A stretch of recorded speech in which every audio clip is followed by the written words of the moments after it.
Hello, everybody, and welcome to the Baka podcast.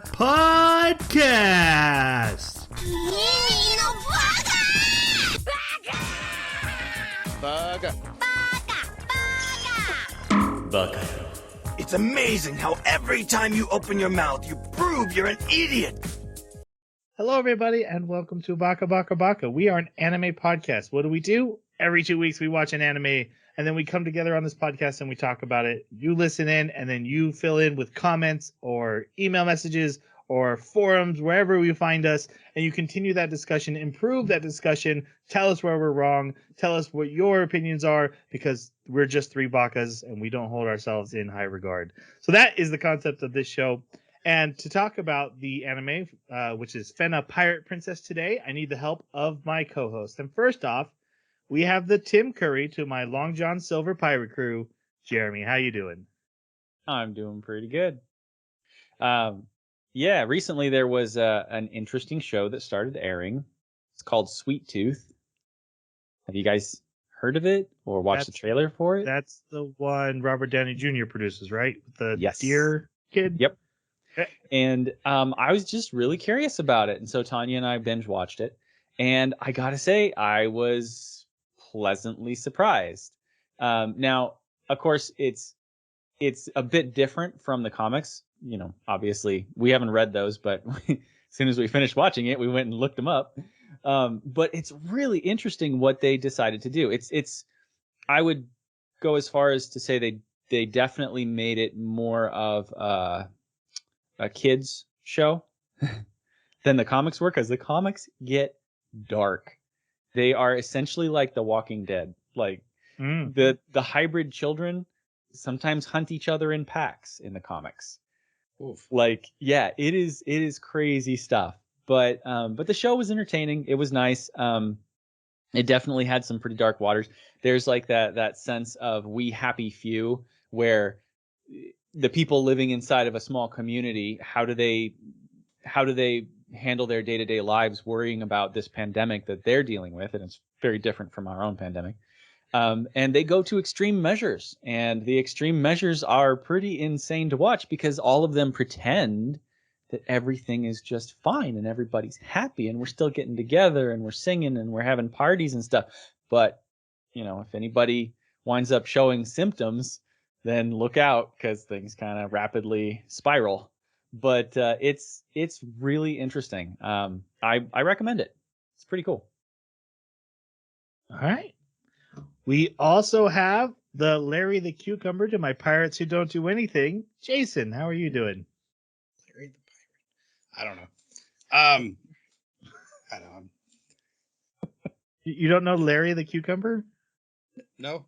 Oh, I'm sorry. It's I'll send my name. you some silly songs later. You're gonna love them. Veggie Perfect. Tales. There you go. I've been the new Path of Exile League came out and I'm not playing it. So I just wanted to give that update for Troy.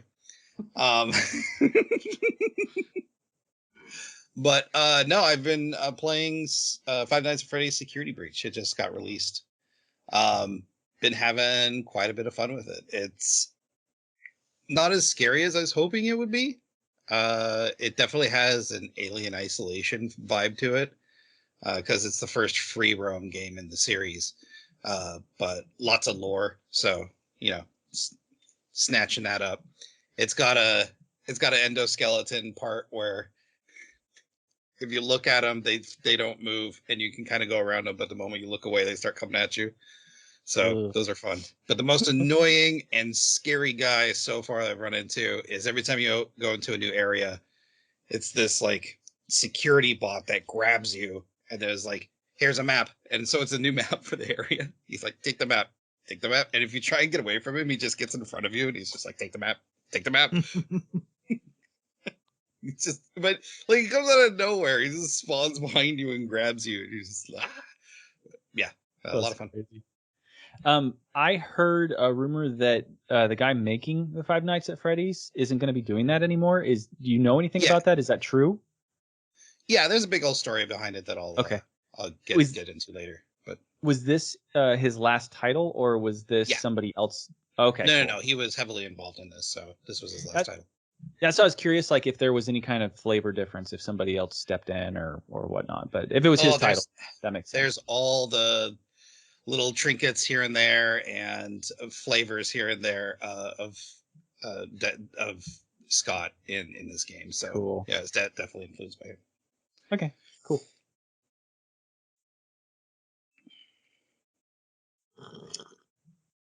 That was fun. And my name is Troy. Audio audience, that was Troy taking the longest sip ever. Some delicious chamomile tea too. What have I been up to recently? So this will come out right after Christmas. So I hope everyone had a Merry Christmas and a Happy Holidays to whatever you celebrate. Glad we could be here for it. But so Hawkeye will have finished, but I have one episode left to watch to come out. Look, there are people who hate on, and I get it. I get the argument. Like, why does a guy with a bow and arrow, not even a gun, with a bow and arrow, stand next to a guy who can summon lightning, a guy in a metal suit that can fly? Like, it doesn't. But the arrows explode, man. Yeah. It's all been good for me ever since Avengers 2, where Hawkeye himself says, we're on a flying island full of robots, and I have a bow and arrow. It doesn't make sense, but I'm going to go out there and do my job. And I'm like, that's my boy right there. that's all I needed. I love archers in comic books. I love the Hawkeye character in the MCU. And this show is also very much stylized with like a 1980s action movie set in Christmas time. Think Die Hard type humor. And a movie action scene set to Christmas music is my jam. That is so fun. Anyway, I just am really enjoying it. They've been pulling in different stuff from the MCU like they always do, but I just think Jeremy Renner's Hawkeye is a great character, and this has been one of my favorites of the MCU Disney Plus shows. Right up there probably with WandaVision, better than like Falcon and Winter Soldier and even Loki. Just because, you know, it's been fun. It's a fun show. They're just having fun with it, and I enjoy that. There's nothing wrong with archers. They're cool. When you say action set pieces to Christmas music, all I think of is, now I've got a machine gun, ho ho ho. Right, but that's a great thing to think of. That's what I was going for, like associate. Right. No, that's what I'm agreeing with you, but yeah. Yeah. Die Hard is the best though. Yeah. I since this has come out after Christmas, I would have watched Die Hard with Hans Gruber falling at midnight to start Christmas Day. That's how I do Christmas Eve every night. They got to start Die Hard at the exact time so that Hans falls at midnight, and it's the best. The best way to celebrate. Right. No bathroom breaks. No, you commit. Yeah.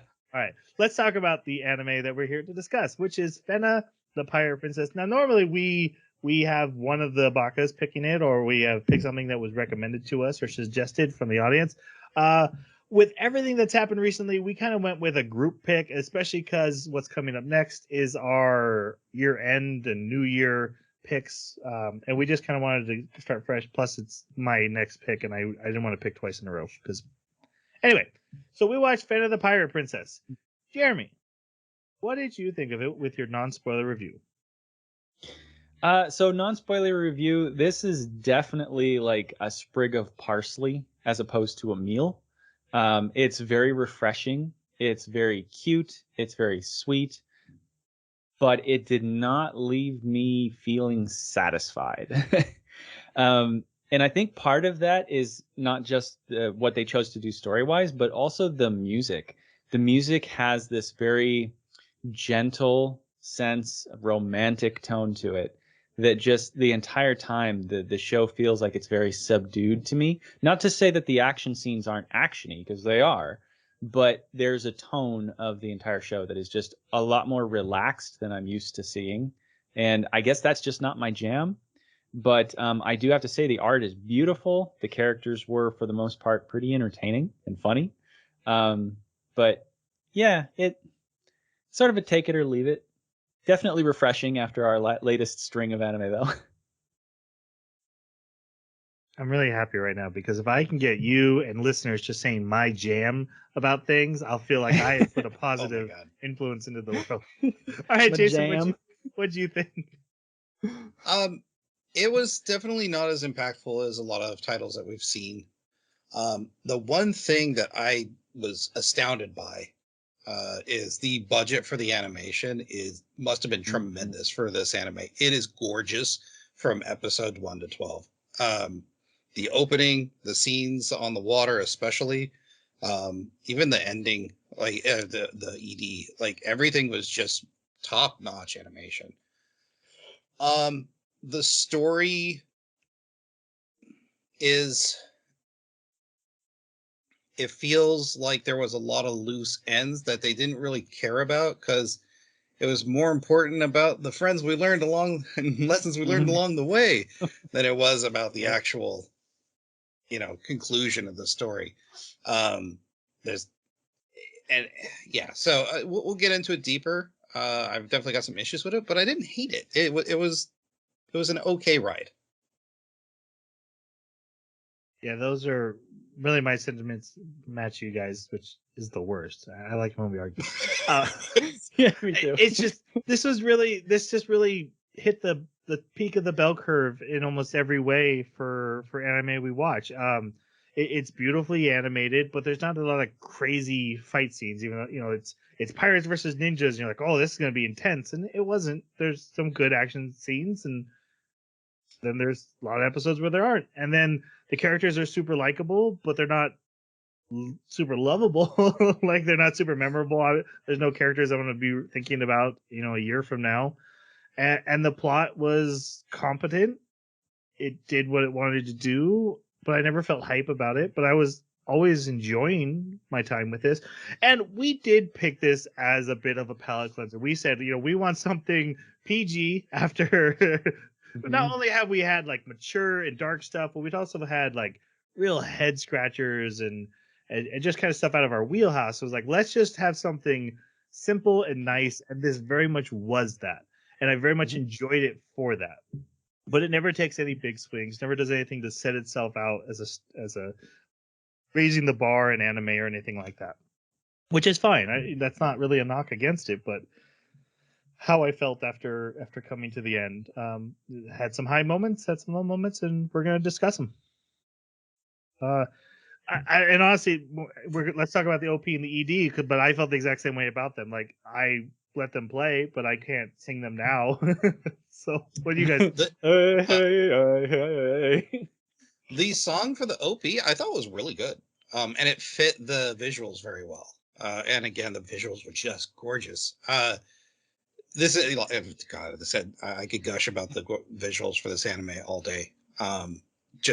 Everything was almost rotoscoped. Especially that like opening close up of the girl. I'm unsure if it's Fena or Helena, but spoiler. But talk about the dogs, since you love talking about pets in the non-spoiler section. Pets are not spoilers, in my opinion. Anyways, yeah, they were great. The ED was good. I just not memorable. So, yeah, the intro will haunt me for a while.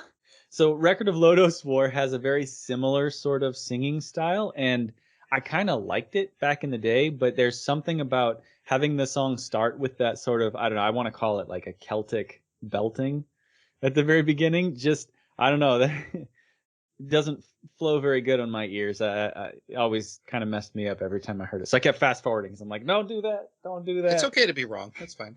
Yeah, sure. But again, yeah, Jason's 100% right that the art is gorgeous. Did you hear that, Troy? Did you hear that? He's 100% right about the art. Troy, but edit this. yeah, there's no 100% Jason.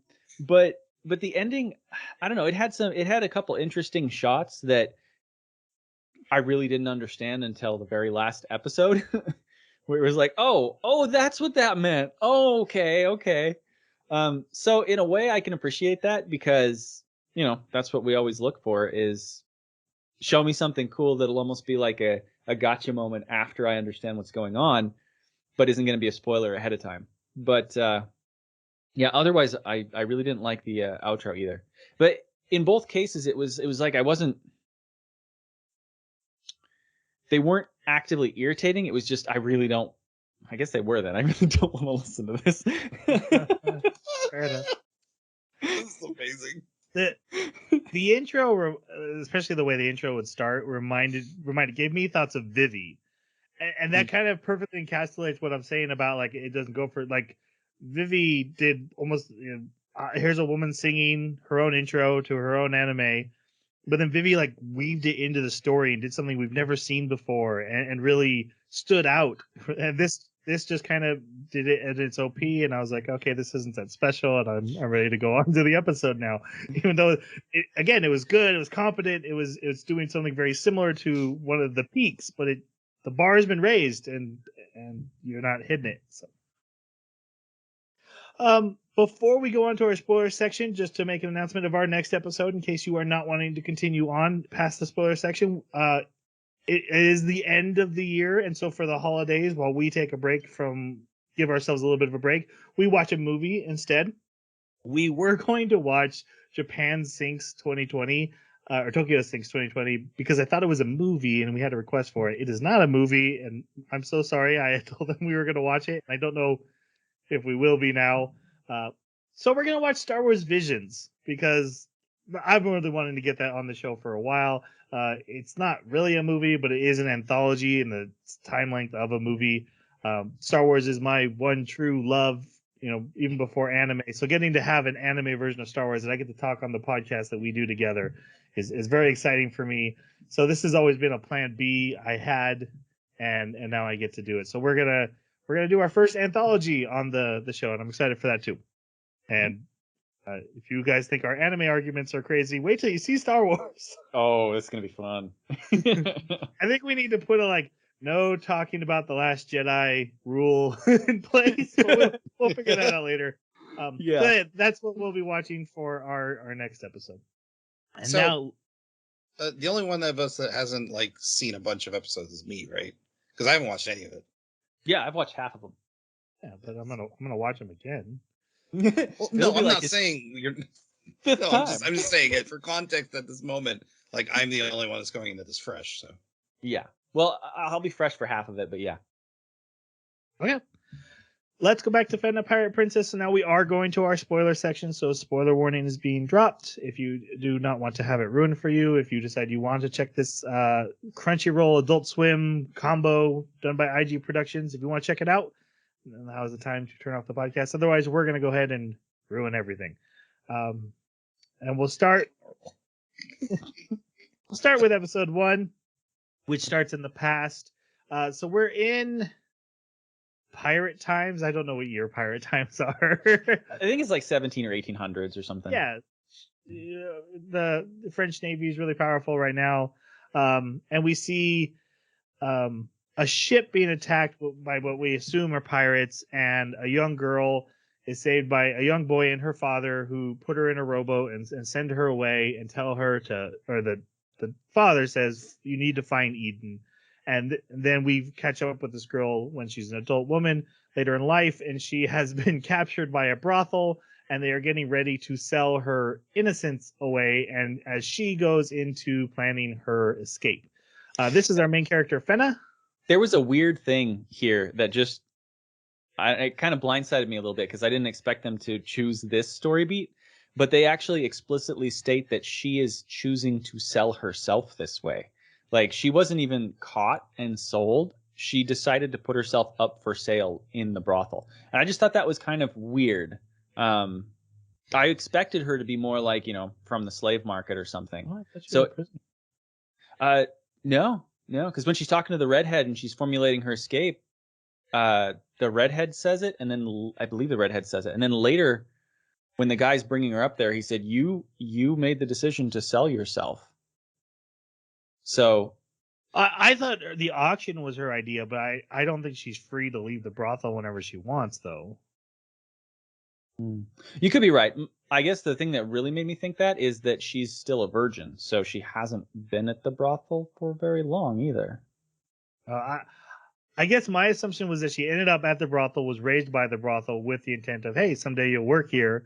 And then knowing that's about to start, she's like, hey, I have this great idea. Why don't we auction me off? Because then she can formulate an escape plan with it. That was my assumption and what they were talking about. There are conversations in here. I was like, I don't fully grasp what's happening. I'll be honest. She was also a bride to be, though. He was expecting to marry her, is what. That is true. Yeah. Yeah, it's weird, but what you said does make sense because I was wondering where was she raised? But being raised by the brothel would make more sense. Just not used, which that's kind of weird. I don't know. I guess the general sense that we need to have is that she's not free to leave because when she tries to leave, that goes very badly. And but she also has made, like you said, this auction was her idea, so she is in some ways instigating all this trouble. And her escape plans are adorable. Yeah, oh my god, yeah. Cram. Actually, let's talk about Fena. What do you guys think of this main character? She is tough to get around. She's funny and cute and barely interesting. Is the best way I can put it. Yeah, very airheadish, so it's really tough to get a hold of, like, I care about this person and their decisions, because most of the decisions they make are either forced or divinely inspired. And I just I cared more about her relationship than her, and even at the end it just left me very confused. So yeah, even thinking about it now, I'm not 100% sure how I feel about this character. I liked her just because she made me laugh. I thought she was really funny when she was on screen. She had a good sense of humor, and the relationship. Tanya watched the first episode with me, and she says, "Oh, okay, I get it." So from the first episode, we learn it's your boyfriend can abuse you. That's totally fine. He's like whacking her on the head and everything. She was joking, obviously. Don't think she's serious, but yeah, we cracked up about that. She's and go ahead. Your wife stole my joke. Like I had that all set up. Like, hey, here's this great character who knows how to beat around a woman when he's get her quiet up. Yes, all right, because she's running her mouth too much. No, but disavow. Cut that. But it was adorable, and I've also got to say that the art style that they used for her and for the other female characters, it was like they were drawing action figures. I don't mean like, I guess I'm saying manga action figures, right? Like the anime models, like back there, right? Because the way that they sculpted the bodies, you don't normally see that when they're drawing them up in anime. They had, like you mentioned earlier, Jason, that the art quality almost made them look rotoscoped or 3D, where like when they moved, you got that sense of three-dimensionality to them because it was maybe mapped onto something that made a little more sense, like a 3D model or something. So it was really cool. That was cool to see. But yeah, as far as story-wise and her development as a character, I don't think that she was capable of holding her own as the protagonist. Definitely. Yukimaru had to fill that role, I think, if anybody. Just felt like the story was happening to her and not with her or because of her. Yep. Like when she did make decisions that mattered, it was always with a sort of, why are you making that decision? I don't know. I just am. It's like, okay. Yeah, but to be fair, the decision was you want to go left or right. It wasn't like. Well, that's about the extent of the decisions that she makes. No, she also. They weren't really. I like the character. I enjoy her spunky attitude. I felt she was a breath of fresh air. And actually, from this first moment, instead of being like dreading what's coming up, like she's trying to take charge of her situation. She's owning her life. and she was spunky, and I enjoy a good spunky character. I found her very fun. I don't think there's any characters I dislike, but I thought she was a fun female protagonist. I was down with it. Mhm. My jam, I guess. Really? We're going there again. Over and over. I've committed now. They're really inculcated. Yeah. All right. So she is eventually taken away to have her business conducted, and her whole plan is like, oh, I'll get up onto the second floor, and then I'll knock him out, and I'll steal all the money he brought, and I'll jump out the window, and I'll escape to my freedom. And they're like, hey, we're going to the third floor. And she's like, oh no, I don't want to go anymore. Never mind. And they're like, no, you're going. And they throw her around a little bit, and then these two old guys, and their names are Solomon. Deus Ex and Machina. No, you don't get to do that. There are some things in this anime that are like, because these characters don't stick around very long, which was weird. But Yes. Very weird. with the story we get, I definitely had some like a little bit of Magnificent Seven. You know, we have Seven Samurai show up, but these two gave me Forbidden Fortress, aka the inspiration of Star Wars. So 3PO and R2D2 vibes, the clumsy oafs who are trying to rescue a princess. And I'm wondering if that's what they're going for, is a little bit of shout out to old Japanese cinema with these characters, because it was weird that they don't exist more than just like this episode and like 5 seconds at the end. But I thought they were funny, and I was actually disappointed they weren't in it more. I liked the two characters. I actually really did like these two characters. It's just that the fact that they just happened at this point to run through the window is like, okay. I did like that they showed them before that in the bar, like getting furious about people talking about Fena. So they did a little bit, but yeah, I totally agree with you that it was very spontaneous that they suddenly show up in that part of the building at that moment. There were two people running on the roof though, and so I'm guessing that was them. So yeah, they come in and they whisk her away, and they run across the island to the wrong side. So they have to double back and go through. And now the city guard are searching for her, which is weird, right? The brothel has the city guard looking for a person, and like the guy who had purchased Fena, you know, he finds out and he's super upset about all this. And meanwhile, they're technically samurai, but they're ninjas, right? They're like in the shadows, and they're leaping from rooftop to rooftop. They're ninjas. And so this group of ninjas are watching all of this and making sure that the escape goes down, even though they're like, watch Otto get the crap kicked out of him. Yeah. They're like, let's see how this goes first. first. See how this works out. And then I think it ends up being Otto and Fena get away. And then these other sailors are there, and they're like, oh, yeah, this is that girl that was selling herself. We can get her for free. We'll just murder her and throw her into the ocean. And then suddenly, ninja sword slices, wham, wham, wham, they're all dead. And there's a red samurai guy standing there, and Fena is like, oh, that is my old friend Yukimaru. I know it is. Yakimaru! Yeah, it's gotta be you. Tell me it's you. And he bangs her on the head and knocks her out. Yep. And so this is our other main character, Yakimaru, who is I was telling these guys, first male tsundere we've had in like a long time that's like a true male tsundere. Inuyasha is the only one I could think of. There's probably been stuff we watched that. But I haven't had a good male tsundere in a while, and so I enjoyed him. But what did you guys think? I enjoyed Yukimaru. I know it's an anime trope for the two love interests to kind of string on their partial relationship for episode on end. It's just so tiring to watch.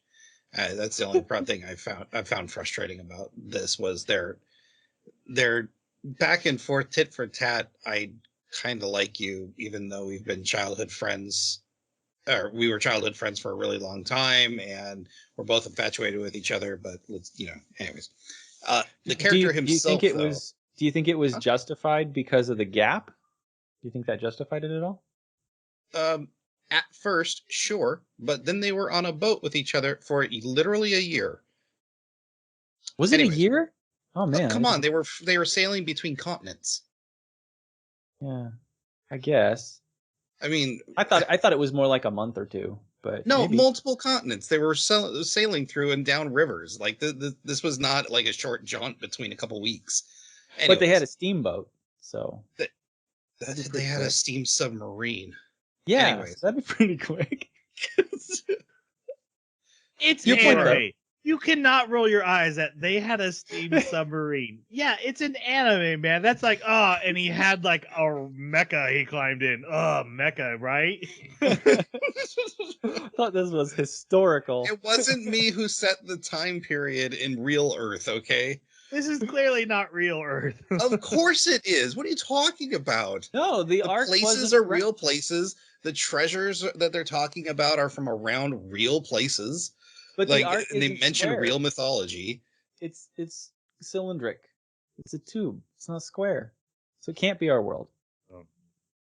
Sure, Dome Earth. Anyways, that's how they were able to get it places so quick, because straight line. They didn't have to go curvature there. Yeah, there you go. Yeah, Yukimaru. I liked him. I thought he was a bit too close to the chest, but it kind of made sense for his character. I just wish he would have opened up a little bit more to Fena. But yeah. I don't know. I had a hard time interpreting like what his constant frustration or depression or fear or like what is it that's constantly got him so pissed off or upset or sad. But later they do try to answer that with like one thing, I think, which is, you have a timid heart, so you must cut through your fear. Like, okay, so he's very stoic then, and he's very stern because he's got to keep that sort of that mask on in order to maintain the forward momentum anytime he needs to make decisions or fight or anything. So I don't know. To me, he just seemed a little bit more. I didn't really see it as a tsundere. I saw it more as just like a sort of pissy guy. And so it wasn't that great for me.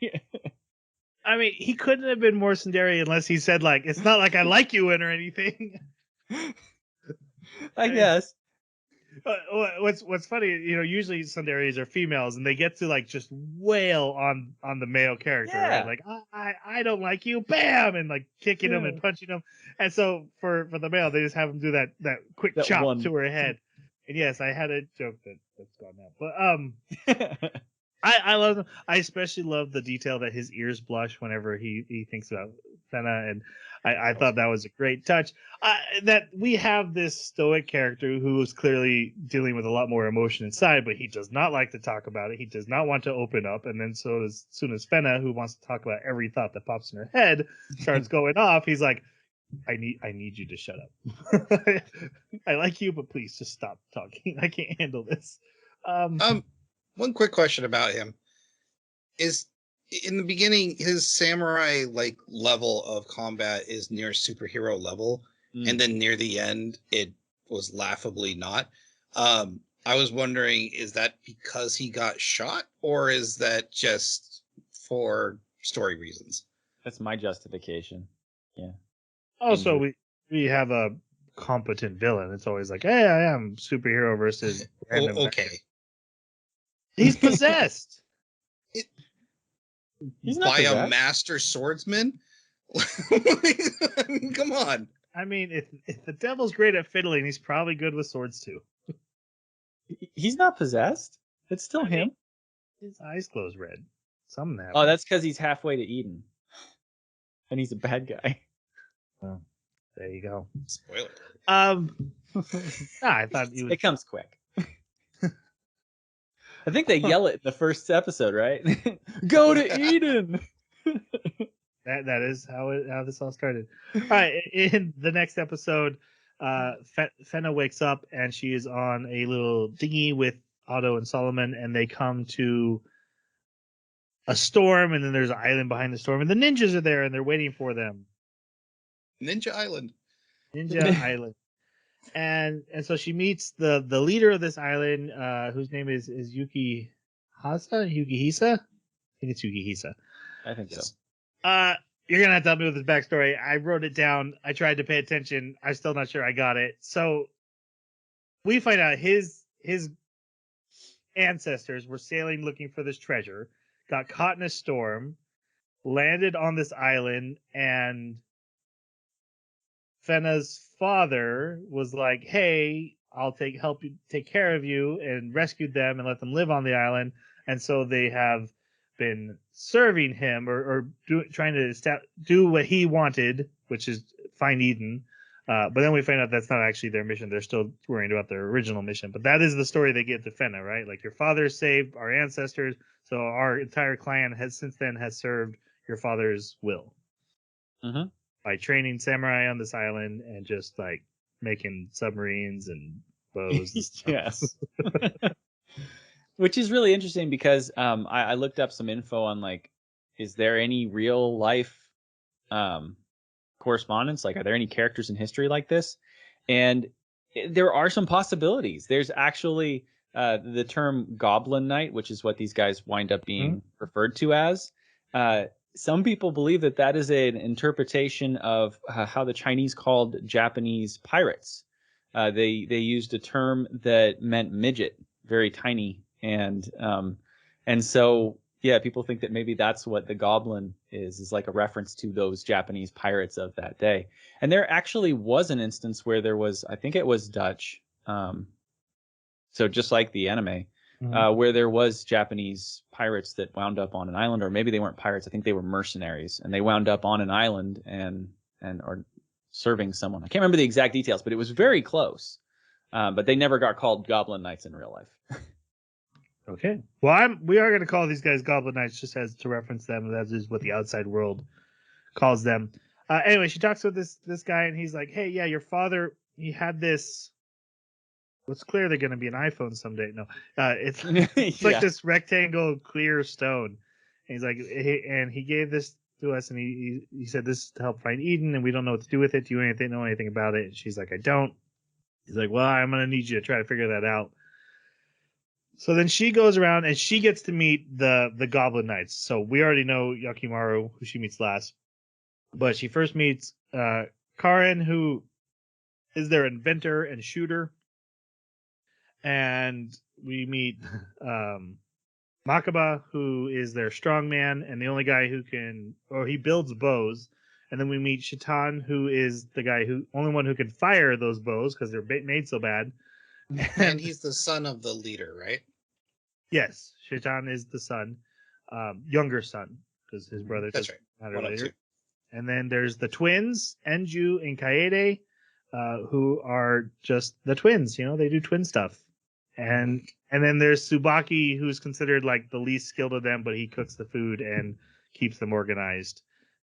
He seems to be the captain as well, like as far as the boat. Yeah, he makes all the decisions, but they talk about how he is just the worst at everything. Like, we won't die. He's still alive, so clearly it's not that dangerous yet. He's the canary. He is. Yeah. But he's also clearly like making the decisions and like, hey guys, I want you to go over here. It was a very weird relationship. Yeah. Okay, so we're not going to talk about these guys individually. I did want to spend a little more time on Shaitan than the others, so make sure you touch on him. But any others that you wanted to touch on, what are your guys' thoughts on the Goblin Knights? I actually really like the Goblin crew. I thought like their characters weren't too complex, and they had some really decent comedic moments. And it really showed that they were a team or a group when it came to combat. Unfortunately, the anime just didn't do a good job in diving into their personalities and who they were at all. Like, I don't think we got a backstory for any of them, which, I mean, that they're not the main story, main part of the story, and they had a lot of story to get to, but it would have been nice to get a little more attached to these characters, but it probably would have turned into a 24 episode anime instead of a 12. Yeah. I love the twins. They crack me up. There's a moment where they get referred to as monkeys because of their incredible climbing prowess, and then everything just kind of snaps into focus. for me. And every scene after that, they're always just, I picture them as monkeys, and it works. It works really good. They're constantly like talking over each other, saying the same thing, saying opposite things, struggling and then hugging. Like it's really, really cute and hysterical the way that they play them off of each other, which is funny because at the very beginning, when we were first introduced to them, I found them irritating. It wasn't until the monkey comment that I liked them. As far as the other characters, Karen's cute, but and I say that because it mattered to her. Like she gets kneed in the face at some point. They put band-aids on her and she's like, am I still cute? So yeah, Karen's cute. But it was just kind of weird to me. The submarine thing also grind my gears a little bit too. And now she's like, yeah, I designed this thing. And I don't care who it is. Any one of them could have said that and I'd have said the same thing. Like, really? Like, how old are you and you just designed a submarine? Like, you're not working off of something that somebody like, Leonardo da Vinci or something designed. How old was Da Vinci when he designed the helicopter? I'm sure that he wasn't like 16. He was 12. It's well known. He was a 12-year-old developing helicopters. I don't believe you. We don't have time for that. I do not believe you. Let's just move on. Move on. I do hope that every listener right now is like, he clearly said talk about Shatan and nobody did. No. You said you were going to not to take too much. No, I wanted you guys to touch on it. Like he plays a major part. He shoots the bow. He is the only one of the crew that, besides Yakimaru, that we get some backstory for. And I actually really liked this character because he kind of rode that line between honor and doing the right thing for your friends, but nearly turning, quote unquote bad guy because he's going to go against what the group wants to do. But then, his bromance with Yakimaru kept him in line. He was pretty scary as well. But in his own way. Yeah. Yeah. But, I found his character actually more compelling than the others just because of his internal conflict. That it's almost as if he was the only one that had a real character arc. Well, yeah, I think you got something there. I'm used to seeing characters that act as that sort of pivotal decision maker of, is there going to be betrayal, be more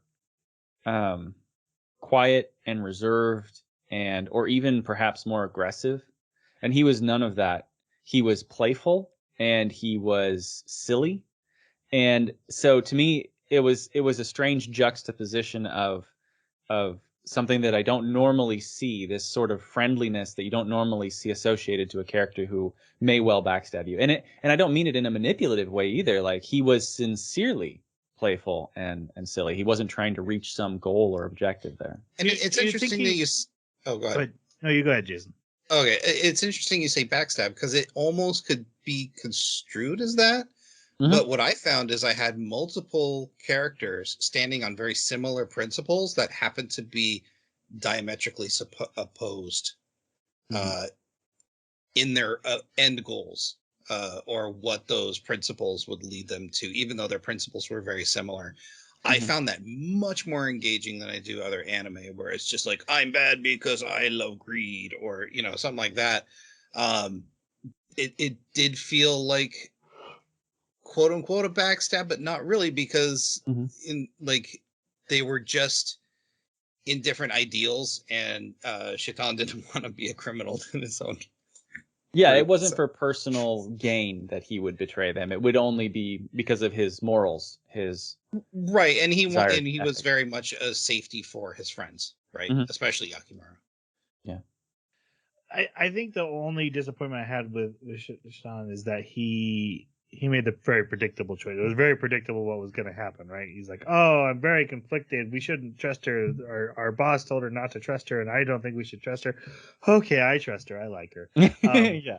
I do wonder because you mentioned, he's very friendly with her. He's actually like the first one to really open up to her and be friendly with her. He's the one who takes her under his wing for training. And I do wonder if he did that to keep the others maybe more away, or like, I can keep a better watch on her. If I'm the one who's side by side with her, it'll kind of keep Yakimaru at a distance. Because his worry is Yakimaru will get swayed by the witch and go under her control, which is insane, but fine. He just listen to his dad. He can't really help it. But yeah, I do wonder how, because he's the nicest one to her, and then he's like, okay, but guys, she's the worst. We need to probably kill her, right? Yeah. So Actually, one of my favorite scenes in the entire anime was his backstory, where his dad's like, if you guys start to go astray, you need to cut you need to cut one of them down. And he's like, I can't attack Yakimaru. Father wasn't talking about that, but like that was the first thing that's implied. And he just immediately is like, I can't strike my friend down. I thought that was awesome. You never see that in these kind of like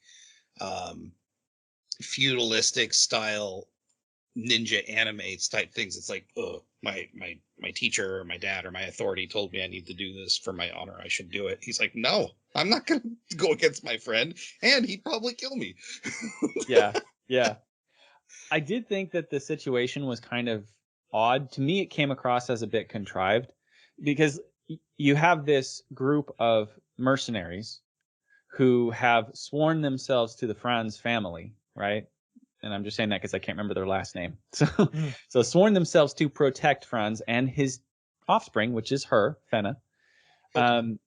Yeah, and yet now that they know that the sword exists that they're after, and El Dorado exists, this Eden place exists, and they have some idea of where to go, all of a sudden Fena is a threat. She's from that bloodline. I don't understand why they suddenly saw her as a threat. No. He did specify that they were only serving Franz because Franz had mentioned Eden. They were always playing the long con. That's what he said. No, because he didn't mention Eden until the day he was killed on the boat. That's the first time he mentioned Eden. Right, but they knew he knew something, and no, they just, because he took them in when they wound up on the beach, they served that family. And it was like they set Eden aside. This was one of the big issues I had with this, is I'm like, I don't understand why these mercenaries were okay setting aside the pursuit of Eden to serve this family all those years, however long that was. It looked like it must have been like 5 years, something like that, for her to grow to the state she was. I'm assuming that they crashed some point when she was very, very little or not born yet. So they would put it aside for that long until all of a sudden Franz says, when he's dying on the boat, go to Eden, and Yukimaru comes back and says, he said Eden, and they're like, oh, Franz knew about Eden. We've got to get Fena. We've got to find Fena and figure out, because she knows where Eden is. Franz must have put the idea and put the secrets of Eden into her mind somehow. We've got to find her, but at the same time, she's a danger, and she's a witch. She might mislead you, and we have to kill her. And that just didn't make sense to me. Like, what caused them to think that she was a danger? I know they said, oh, she misleads every man that she's... Since when? They didn't even know where she was. It wasn't... Well, hold on. No, it wasn't her specifically. He said that it was her bloodline. She comes from a line of witches that deceive and lead men astray. So that if you see signs of it, then that means she's doing it and you need to cut it off. So when they came to a point where they had what they thought they needed and they needed to go back, even though Fena was captured, the action of going after Fena to Shaitan felt like, oh, they're all under her sway. That's why they want to go back and not follow the law. That's when it became, I need to, if she comes back, I need to end this because we're now criminals. Right. I completely understand Shaitan's reasoning, or whatever his name is, but I'm wondering about his dad's reasoning. Like, why did his dad think that this family that they encountered, presumably for the first time when they crash landed, and then started serving, suddenly that's a family that produces witches, and it's from a long line of witches? That just seems like an arbitrary statement. So I actually assumed it was because of Abel that he had got the assumption that men get bewitched by these women, because Abel he's the one who killed the ship, right? It was his men and him who killed Franz's ship. And so I think I assumed, and I've clearly missed something, because you picked up on something I didn't. I completely missed that they had been very faithful and with the purpose of being faithful. I thought it was always a long con. But I assumed that these witches, and she was burned at the stake as a witch. So he's like, hey, these witches, I saw this guy go crazy because of her. I'm Mhm. gonna assume her daughter can do the same. Hmm. Maybe you're right. Maybe you're right. It's flimsy though. I get where Troy's coming from, but I also starting to see what you're talking about, Jeremy, because how many generations did this guy know of that family? Is he even familiar with England? Because that's where these people were. Like, was he Yeah. even there for France. the burning? And also, how would Yukimaru at that age know that that was Abel and relay that information back to the leader? Yeah, there's a lot of holes there. Yeah. Just to clarify, they're from France. Not I'm England. sorry. No. Yeah. They're from France, not England. That's Who? She's the princess. Fena's the princess of France. But Abel's with the English Nope. Navy. French Yes. Navy. French Navy. No. blue. They looked English, but They said English, He's from France. Why would he be with the English Navy? but they said they were from the like The Duchess Le Lion is from England. hell. So spoilers. Helena needed to have a baby with the King of England. No, King of France.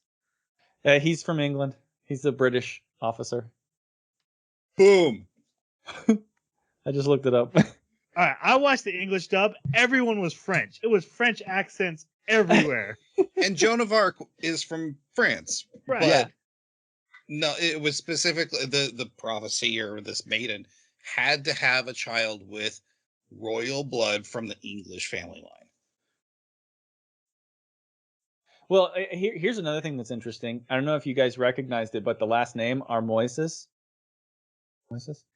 that is actually the name of a Joan of Arc impersonator that lived shortly after Joan of Arc died. That was real, that she actually pretended to be Joan of Arc and even got Joan of Arc's brothers to believe that she was a reincarnated version of Joan of Arc for a while. No kidding. So they used that last name for this family line. Fake Joan of Arc. And they do say it was Joan of Arc, but years after she died, that actually fits. Because Joan of Arc didn't have any children, but Claude d'Armeuil did. But yeah, this was the English Navy that Abel was with.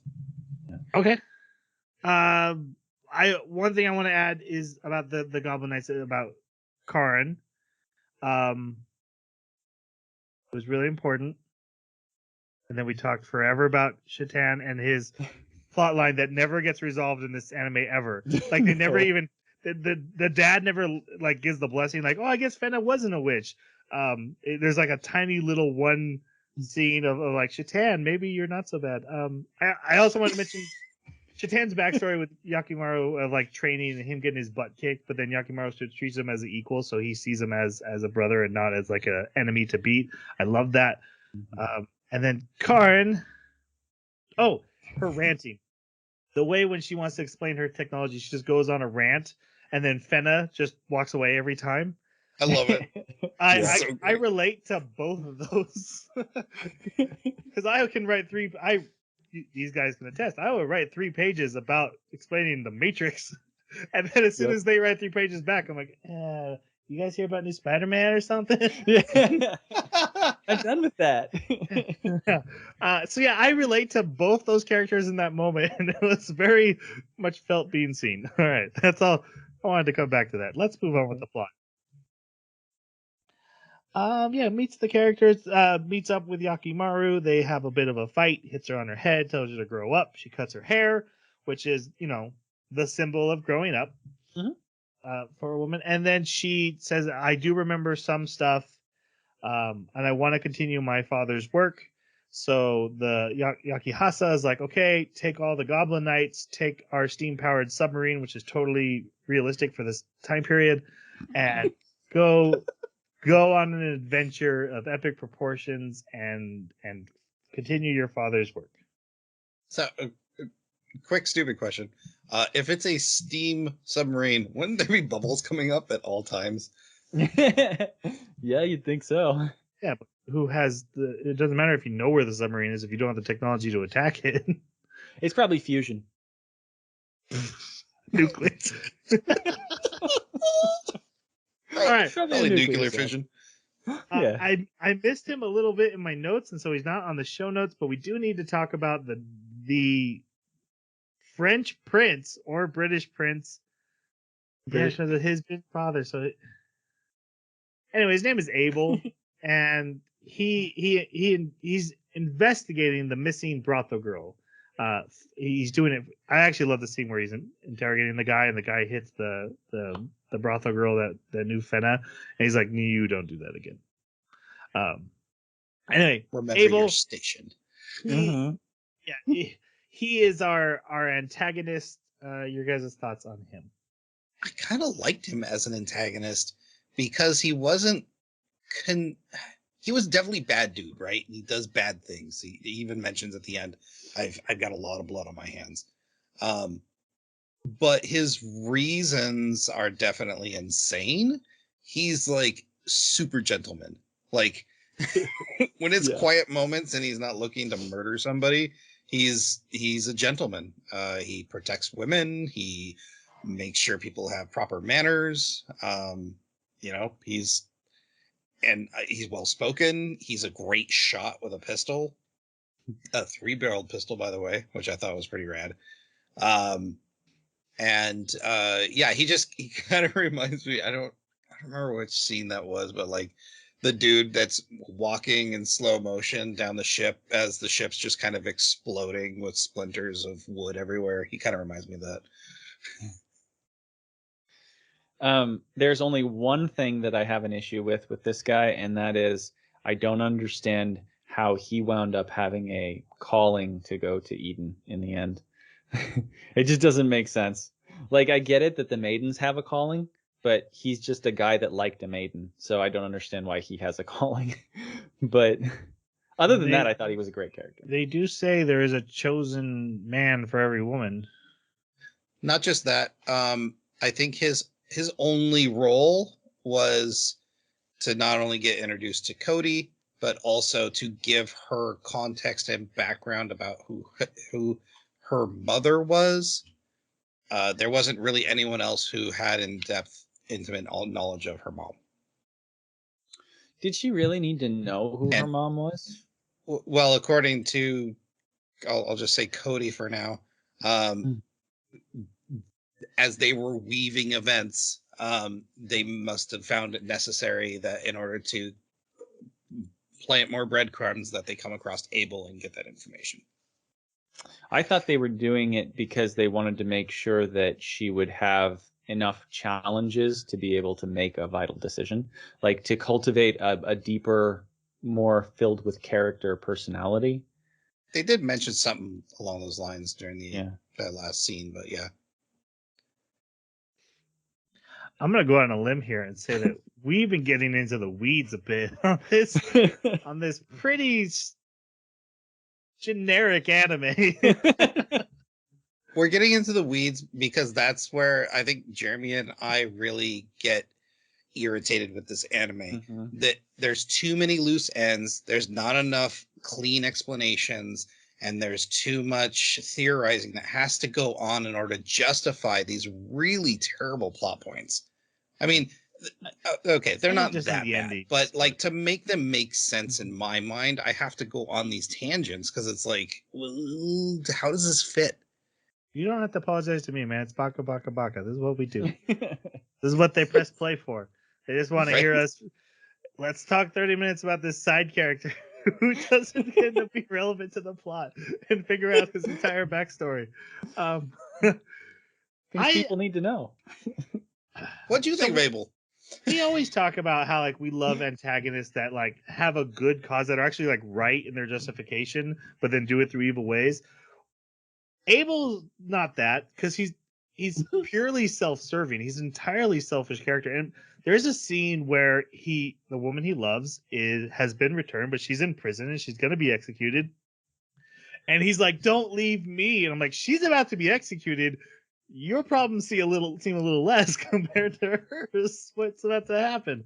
And he seems like he's always seen it from his point of view, except for the anime never cares about that, and he actually gets what he wants, and they treat him as a tragic character who, like, hey, you had this true love and you lost it and you did this horrible thing to get it back, but now you've gotten it back and it's resolved. When I just saw a character who was entirely selfish, of like, me, I need to fix, I've lost a part of me, I'm finding me, not, I just want Helena to be out there and happy. No, it's, I need to have Helena for me, for myself. And I'm surprised that they gave him as nice of an ending as they did. Yeah, I was going to complain about that. Yeah. Otherwise, as an antagonist, I thought he was great. He's this insane, self-serving guy who's literally just cutting a bloody path to get to what he's decided he needs to get to. It just, again, to me, it was bizarre that the story was like, and you get a cupcake for it. Yeah. I also want to say that just the relationship between him and Helena, I'm not sure at what point she did her job as La Pucelle, as the maiden. And so at what point did she forget about her history with him? And at what point was she just a blank slate creating new history with him? Like, did she show up and have no memory? And then they cultivated a relationship, like he basically cultivated a relationship with a blank slate? Or did that happen later and she forgot all about him? She says you were always my one true love. I have high doubts that Helena ever made it to Eden, like, alive.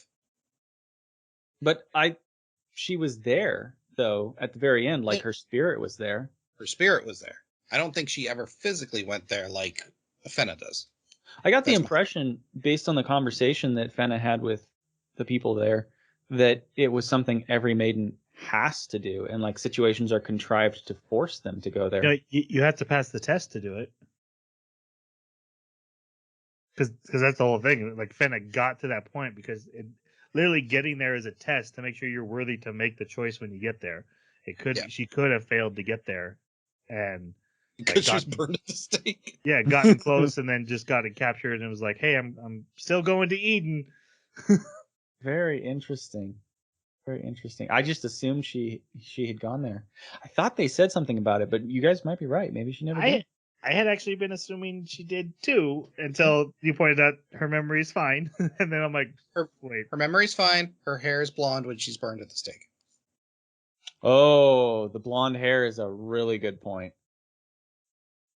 Oh, yeah. I think I'm in your boat then. That's weird. Our steam-powered submarine? Steam-powered nuclear. The two old guys cry that they're setting out on the submarine, and these two old guys are the best. Yeah. Mm-hmm. Yukimaru compliments her hair. He hits her. It's loving boyfriend hits. Those are okay, right? Yep. Then we see Abel hiring a band of pirates to go and help him capture Fena. They're French, I'm pretty sure.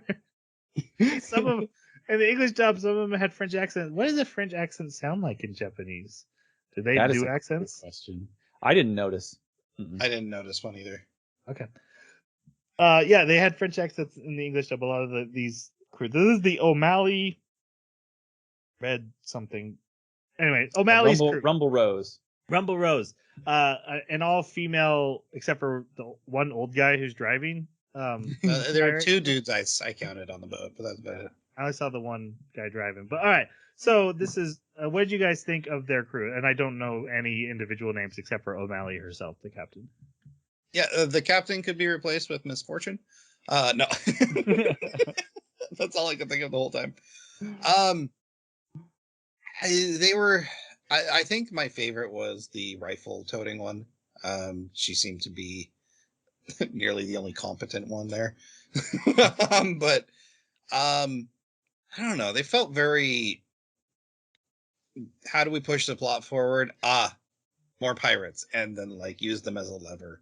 Didn't really get a chance to like. I was excited on the first meeting that we were going to get like this cast of bad guys that we're going to be able to have this back and forth across the seas with, and that just it kind of played out, but not really well. But until their ship gets destroyed. Oof. Yeah. One thing that I thought was really funny, and I didn't really realize this until I was looking at the wiki for the pirates, just to find out, like, was there more story to these characters or something? But they actually have the names of real historical female pirates. Not all of them, but a handful of them do. And so that was kind of cool. I like that they did that. But my favorite one was the blonde one, because they actually let her develop a relationship with one of the Goblin Knights, even though the two never spoke more than like one sentence.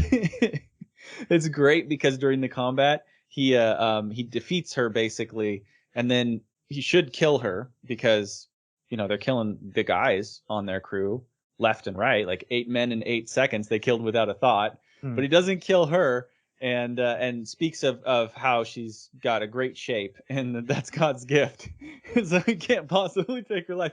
And so you'd think from this point on that she'd be like, I'm going to get him. I'm going to teach him a lesson or something. Instead, she's like fantasizing about him. And like when they meet again, she's staring at him while everybody else leaves. And then later she's sitting at a table still thinking about him. And it just cracked me up that they chose to do that with this character. She had the most time given to her as far as anyone except for the lead. Actually, captain. my favorite part with her is Captain goes, "All right, which way do we go?" And she does this whole like, "I'm going to listen to the ground. I'm going to study the ground." She's like, "This way." And they're like, "Great, thank you so much." And they go the other way. Yeah. Unreliable. I actually felt a little disappointed by their role in the anime because their character designs were so unique. I was like, okay, so we're gonna get like a Makaba versus the sniper battle, like, and see specifics. That's what I was hoping for. Very much what you were saying, Jason, and that doesn't happen. they clash twice in just a very bland, generic way, and even like, hey, let's have another fight. And they're like, no, you'll win. You guys are better than us. But we have the upper hand, and we're pirates, and we're gonna win. And so I was a little bummed out. And then the way they exit the anime was brave of the anime to do, and did catch me by surprise, and I did like that.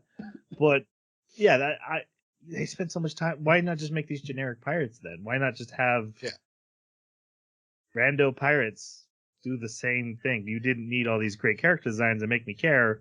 I guess maybe, it feels like a waste, I guess, and lost potential. I did want to call out Gamer Dad's opinion of the characters. He had said to us he really liked how the supporting characters are constantly doing something in the background. So like the Goblin Knights, even if they're not in the scene, you can see them doing stuff, and it reminds him of like a D&D group, how they're all manipulating stuff. That was a good thought. I thought he wanted to share.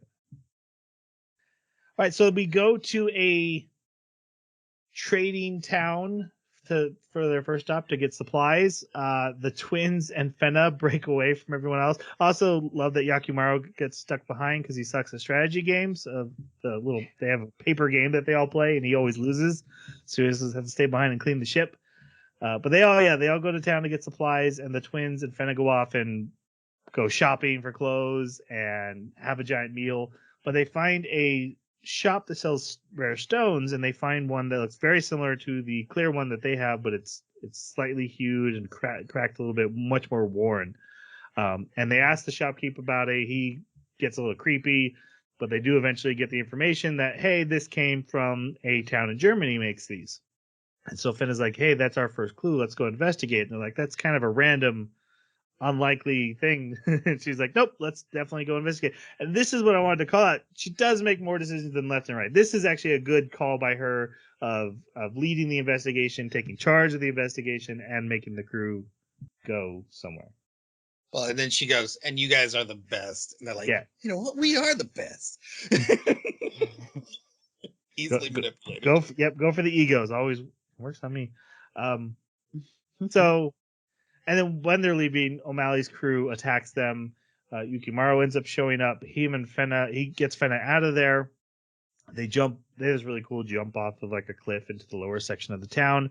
But he gets shot by the sniper in the arm, shoulder. Mm-hmm. Love the scene where she reaches out to touch him because he's bleeding, and he backs up and his ears get all red. That was favorite scene of mine.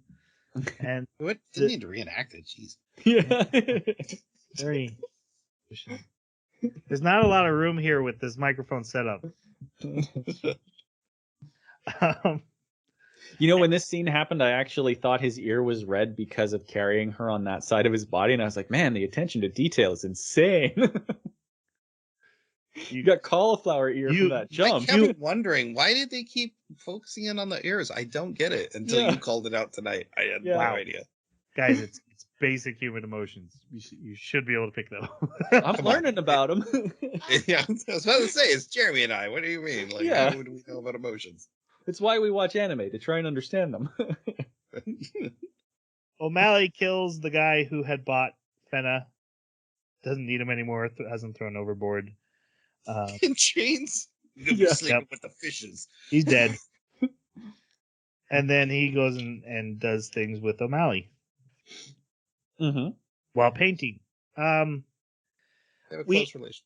We have a scene where Fena has a bizarre dream where she's like bending in the wind like a crazy windstorm tree, and her hair's whipping around. Mm-hmm. Yeah, but then she wakes up from that. Yeah, this was cool because she was hearing like white clouds or blue sea or something like that, and I thought, ooh, supernatural. This is getting interesting. Didn't pay off as well as I hoped.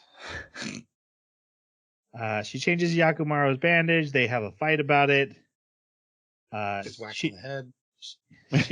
Tan points out that, hey, it's not like you'd actually argue with people. That's not for what you do. And then Fena, not wanting to be useless, asks for weapon training. They ask everyone. Shatan takes her around, asks everyone. They all say no. So Shatan teaches her the bow, and then eventually everyone teaches her a little bit about everything. But she's terrible I love at the way all it of it. plays out too, because like Shatan's like they're doing it, and then I think it's Kaban. Yeah, Karen pops up. It's like, oh, what are you guys doing? Oh, maybe you want to learn the rifle. I love it when And it kicks into her face. right. If you fire that gun again without my permission. All right. They visit a village in Germany. There's a hot blonde woman there who likes Yakimaru, but Really like. she takes them to this old guy who answers their questions about the stone. Basically, it was crafted there, but the stone didn't originate from this town. It was commissioned by Priscilla de Leon, aka Joan of Arc, 5 years after she supposedly died. We touched on that. And even though they're invited to stay the night, they decide to leave and move on. And then we see that same Priscilla de Leon is a painting in Abel's ship. And he calls her Helena, and he's like scratching the paint. Yep. Shatan gets a pigeon from he gets a message from a pigeon, not a pigeon from a message. You got pigeon. Magic. His brother and his dad are like, hey, you need to report. We find out that this is where they start hinting that there's more going on, obviously, with that dynamic that we talked a lot about, way more than the anime does. They head for France next. They find a bunch of mines there, and inside these mines are a temple. They go inside. O'Malley's crew follows them, and they go through all these branching pathways, and Fena knows always the right way to take, and she's acting kind of bizarre, and Yakimaru's getting nervous about it. Till they come to this large cavern where they light with torches. It's like this blue torches that surround the whole thing. There's what would you call that? A dais in the middle? A basin. Yeah. Oh yeah. And It's raised, yeah. and there's like two glass things, and you put the glass stone in it, and then there's a little window in it that you can look through, and then you can see some Roman numerals, and they figure out that these are coordinates. While they're looking, Decoder ring. Yeah. while they're looking, Fena goes over to these graves of two people. I thought it was her dad and mom, but now I'm thinking that's probably not true. Correct, it's not. But she gets captured by the O'Malley pirates, who then get the coordinates by holding her hostage, and then blow up the tunnel to trap the Goblin Knights in there, and they leave with Fena. I do love that on their way in, Karen was like, "Hey, if Tsubaki falls over, we run." Yep. And like the other guys are like, "Yeah, we agree." He's our canary. Also, we find out Karen is superstitious and super afraid of ghosts, and she's like, "This place is definitely haunted." And then the twins are putting on literal human skulls under their faces to freak her out. Those aren't Halloween masks, guys. Those are serious that's a caliphs. person. This next detail I found actually very interesting. I don't think I've ever seen a story do this where they're like, "Hey, what's Yakimaru doing?" And he's like, "Oh, he's looking for any explosives that may not have gone off." And I was like, that's true. That's fairly realistic when it comes to big packs of explosives. Of course, then my question is how did those... I don't remember those girls carrying that many explosives with them into the mines. Like, where did they get this huge container of them? No, they bring a giant cart with them, but they left it like way back, and then suddenly they had it back at the deeper. Right. The cart teleported suddenly, but they did start with a huge giant container of explosives. Yeah. But yeah, so like you said, they actually use those found explosives, and they blow out the ceiling because they know they're under the river, flood the chamber, and able to swim out right up to their boat, which is Tsubaki was waiting for him. Super easy, barely an inconvenience. Yep. I think that might be copyrighted. We might want to be careful. Oh, whoops. Abel tells Fena, "Hey," so she's taken to Abel. He's very upset actually when he gets her because she's been scratched and has like rope burn, and so he kicks O'Malley out. Right, they started to slit her throat. So he kicks O'Malley out. He's like, "Hey, get out of here!" And then he apologizes to her. He's like, "Hey, I knew your mom, so we're cool." And then so Shatan is this again. We covered a lot of this because we got into the weeds. That happens. Shatan's like, "Hey, we should go home," and everyone's like, "We have to go rescue Fena." He's like, "Actually, we don't. That's not part of our job. That is not what we're here to do." And then Yakimaru's like, "Yeah, I'm going no matter what," and he leaves on one of those little boats where like you just kind of row it back and forth, this little push thing, and he catches up to British giant sailboats sailing the opposite way. Okay, hold on. To be fair, they were in place for quite some time. Like, they were still together. Yes, when the cannon fire, they sail away, and Yakimaru still catches up to them. Maybe there wasn't a lot of wind right then. No, but he's a... Yeah, that's right. They drew the sails as like really not. What are you talking about? All right. Yeah, so this is where Shatan's like, "Yeah, we're actually just supposed to find a sword. That's all that really matters to us." Yeah, and threatens Yakimaru, "Yeah, if you go, then I'm going to have to hurt you." And Yakimaru's like, "I will kill anyone that gets in my way." And Shatan like immediately puts the sword down. It's like, okay, bro. Then we get a scene where Fena meets the boy who helps Abel, whose name is Cody. And Cody's always very mysterious in every scene he's in. He's always just saying random stuff. But it's like, okay, random guy who's saying random stuff. I guess you know what's going on. He seems like he's between 12 and 15, or at least that's the way he's drawn. But he talks as if he's like 45, 80. Right? Like, he talks, way beyond his years.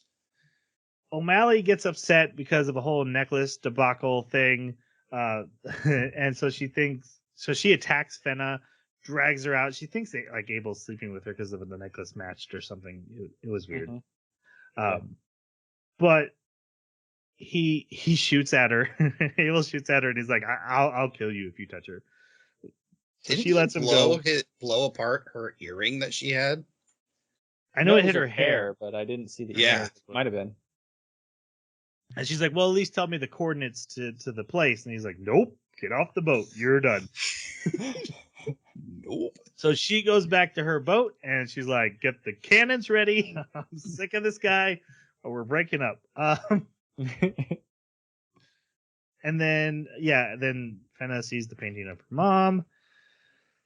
Then we come back to the goblins, and they when they found out that Shatan's brother was coming, they're all like, "Yeah, maybe we should just go home and not get murdered by your crazy evil brother."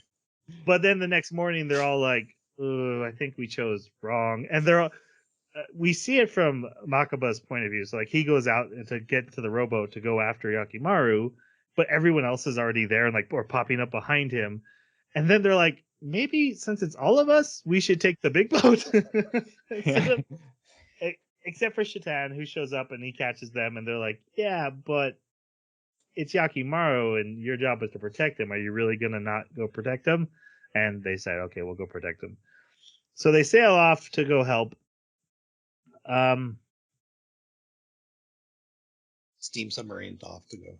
Steam submarine, and then so now we have O'Malley's boat is attacking Abel's boat, and so Abel's like, "Yeah, get that one cannon ready," and the captain's Get like, the mag cannon ready. "That's for destroying like entire forts," and he's like, "Get it ready." Yeah, it's his magnetic accelerator. Right, that's what it looked like, didn't it? Yeah. It was a well animated scene though, where they fire that thing and like the front of O'Malley's boat just disintegrates. And then, but then they're all just standing on what's left of the deck, like bewildered as it explodes underneath them. Some of them survive, but yeah, for the rest of the story, Yeah, same. Yeah, O'Malley's crew is dead except for a cameo of a few characters. Mm-hmm. And one of them is not O'Malley. Well, one of them's a treasure from God. That's right. Fena saw this happen and is really upset, and then starts having flashbacks of the attack on her ship when she was a child, and realizing, wait, these guys are wearing the same color coats as the guys who attacked my ship, and she really starts freaking out. The blue demons. Yakimaru shows up, starts protecting her. Abel shoots him, and then he's like, yeah, put Fena back downstairs, kill this guy. And right before they do, arrows come flying in, hitting soldiers in the neck, and the goblins appear, fight them off, smoke bomb. They escape. No one said smoke bomb though, so that's how you know they're not real ninjas. Yeah, that's fair. Lower caliber. They're not Naruto grade. Yeah, they can't stop Yakimaru's bleeding, so they go off to a nearby doctor. They get him to a hospital. Marijuana leaves in it. Or no, not marijuana. Tobacco.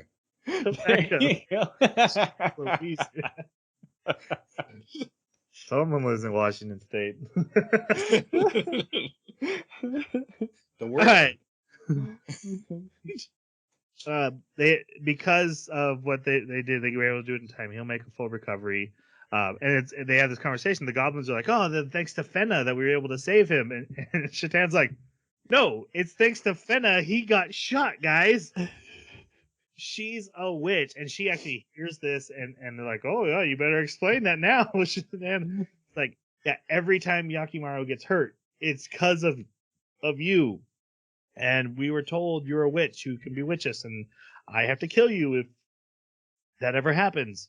And so he leaves. She chases after him and says, "Hey, you can't kill me because you haven't finished training me, and you're my friend, and I'm a spunky, likable girl, and you have to be my friend." And so he pulls on her cheeks and he laughs at her, and it works. I love how she just basically goes through the list of the most obvious stereotypes for witches. She's like, I don't have a broom, I don't have a black cat, I have a white dog, and all these silly things. And I don't know how many of those silly things are actually even tied to that time period. I don't know how many of them became stereotypes later, but it still made me crack up. I thought it was very cute and well done. Actually, what I liked about this scene is a lot of times when you get someone says the secret out loud when the person behind them hears it, and they, she drops this jug of water. Normally that person, especially if they're female, runs out of the room crying, right? Yeah. That didn't happen, which I found very refreshing. But then the rest of the crew going, tell her, hey, this is on you. None of them were like, no, I ain't doing it. It's you. You did this. You're in trouble. I just loved all of Fena's rant and how it's literally like bouncing. It's so high energy, and it's like, you haven't finished training me, and also we have to do this stuff and finish our mission, and you still have to train me, and the training, you haven't done the training, and we have to keep doing the mission. And just bouncing around wildly to the point where he's like, oh, this is why Yakimaru knocks you around. Yep. So yeah, he goes back with her, and later Yakimaru is okay, and they have a scene with him and Fena, and he basically takes her hand and kisses it and says he's always going to protect her, and very sweet romantic scene. Isn't that when she bonks him back, or is that No. later? That's later. She says here that like she's afraid to go on. She's happy with the way things are, and she knows if she finds the answers to whatever this mystery is, it's going to change her life, and is scared to go forward. And he's like, hey, no matter what, I'll be by your side. Don't worry about it. And then we get on the next episode Abel's big flashback, which is basically him as a prince falling in love with this young girl. They were best friends, grew up together. She ends up getting pregnant from his father, and then runs away with a Dutchman, Franz, the man Fena thinks is her father, marries her and runs away with her. And so Abel loses his true love. She is eventually caught and brought back, and then executed as I'm guessing as a witch, because she was burned at the stake. But Which, knowing that she is not Joan of Arc, is just kind of, it leaves it up in the air, like why they thought she was a witch. They actually had nobody mentioned quote unquote charges against her. Right. The only obvious crime I could see is sleeping with the king. Would be the only reason I could see them going after her, or conjuring up charges of witchery because to cover up the sleeping with the king. Right. But that's why Franz took her away, so that she could give birth away in secret. Mm-hmm. One thing I loved about this whole scene is that the background is changed to watercolor through all of Fran's memories, because he paints in watercolors, and we've seen he's been an artist his whole life. And I've seen him painting in watercolors. And so, yeah, the entire background's done in watercolors. I thought that was a really cool detail to add in. So I thought that was just a stylistic representation of flashbacks, but now that you mentioned the watercolors that he uses, that's very cool. The only other flashback I remember was Chatan's, and I just remember that had a really faded white borders to it, but I don't remember any like watercolor effect to it. It was only in Abel's flashbacks I remember the watercolor effect. That is a very cool detail. There is a shot later with someone else around watercolors though, but Abel's there. Yeah, I think that's in Eden. Yeah. Okay. And then we get Yakimaru and Fena again having a conversation by the sea, and she brings them some rice balls. One's got plum, one's got fish. I'll take the fish. This was plum. That was pretty And funny. to me, that instantly goes, "Oh, you didn't make these." But she starts singing a song, and then he sings the lyrics. He's like, "Oh yeah, that's the song you sung as a kid, and you sang it so much, I ended up remembering the lyrics." And she's like, "Well, I don't remember the lyrics." And they're like, "Wait, these lyrics are really weird and specific and relevant to everything we've been doing, and they're the clues to solving the puzzle." And Jeremy, I'm gonna let you talk about it more because I know this is one of your favorite scenes. But basically, they go through this whole deduction process and figure out the real coordinates to Eden. But I'll let you explain why you liked it so much. Yeah, I thought it was really cool because up until this point, there wasn't a whole lot of like mystery solving. I mean, sure, we had that raised DS pedestal where they looked at the scratched Roman numerals and everything. But until this moment, there was no real decoding of what that information was. And so this was pretty cool. It's interesting because the way they present it, you could interpret it in so many different ways. And it winds up just being her saying, I just have a gut feeling that it's this far that we have to flip things. Because like first they get their forward and back to get their south and east, and then they flip that and then reverse the Roman numerals as well, and then they flip it again forward and back, which changes the value of the Roman numerals, right? So like a 4 becomes a 6 and a 6 becomes a 4. But at what point do you stop? Because if a song is giving you your events backwards, but it actually says, from past to future or whatever, the way it was put there, then at any point you could just stop and say, okay, well, we've reversed the longitude, or the north and or what it was south and east. We've reversed the south and east to north and west. We're done. We're finished. We can stop there. But she kept being like, no, my gut says we should also do this. Or he would also say, well, what if we also do this? And in the end, they're right. And so part of me really likes it because it's an attempt to at least have some kind of code breaking in there. But the other half of me is like, you just got lucky. You just got really lucky. There was nothing decisive about this interpretation. I personally didn't like it.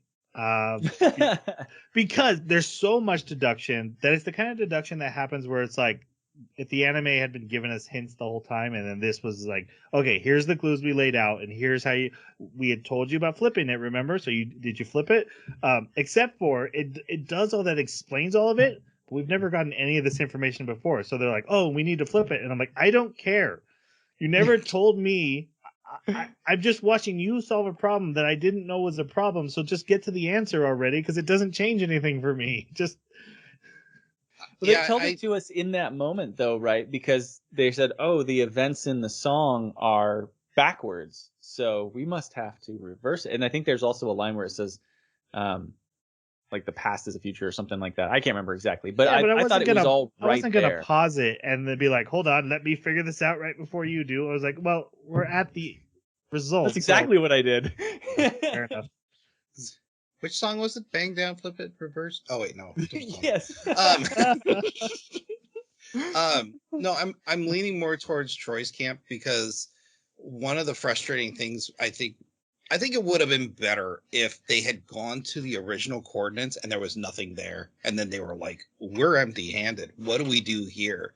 And then they had some downtime, and then during the downtime they had the cliff moment. She starts humming. And then also like, oh, we have a cipher to this thing.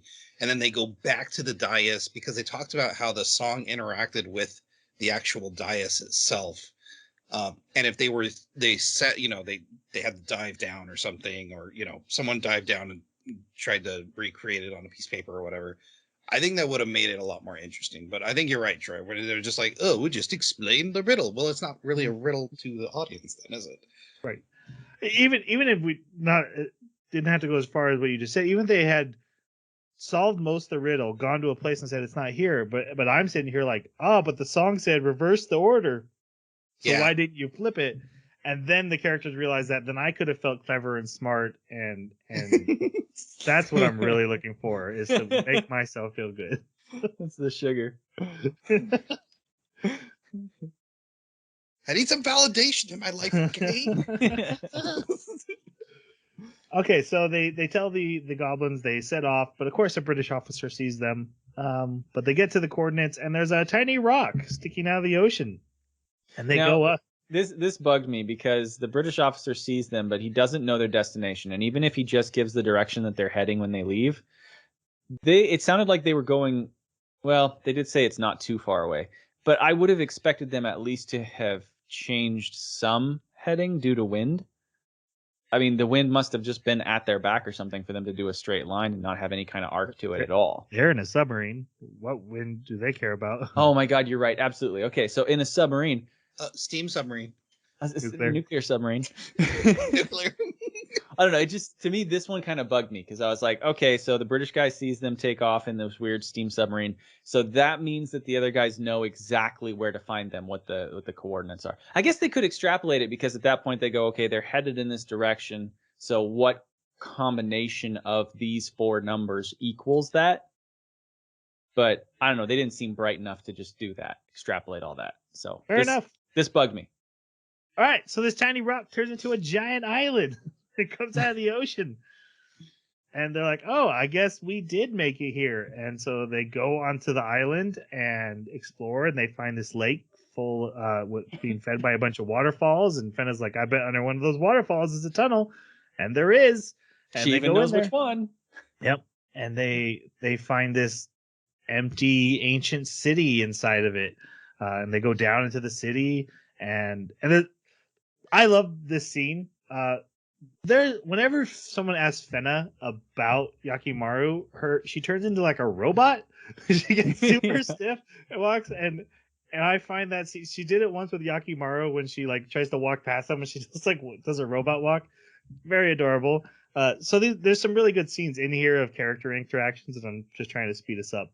But yeah, they drop down into a library, and it's like the Library of Alexandria is what it's hinted at.